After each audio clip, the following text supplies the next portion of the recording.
কি সমস্যা হয়েছিল হঠাৎ করে এত রক্ত লাগলো?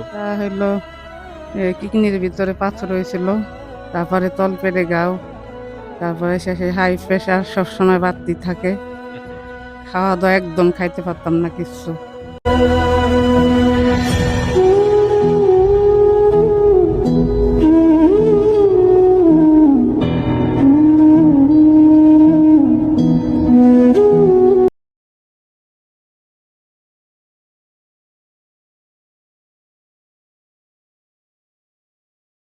আসসালামু আলাইকুম দর্শক, কেমন আছেন সবাই? আশা করি সবাই ভালো আছেন। দর্শক, আমরা কিশোর আলো যুব সংগঠনের পক্ষ থেকে টিলিয়ারচর গ্রামে চলে এসেছি একটি পরিবারের মাঝে। আপনারা দেখতে পাচ্ছেন এখানে মুড়ি আছে, তেল আছে, ডাল, লবণ, চিনি, এরপরে হচ্ছে ২ রকম সাবান আছে, চাল আছে ১ বস্তা। এগুলি হচ্ছে আব্দুল গফুর মুন্সি ফাউন্ডেশনের পরিচালক শাহাদুল ভাইয়ের পক্ষ থেকে। তো আসলে আমরা এখানে আসছি, যে দেখেন আমাদের মাঝে আছে এক কাকি। তো আসলে উনার শরীর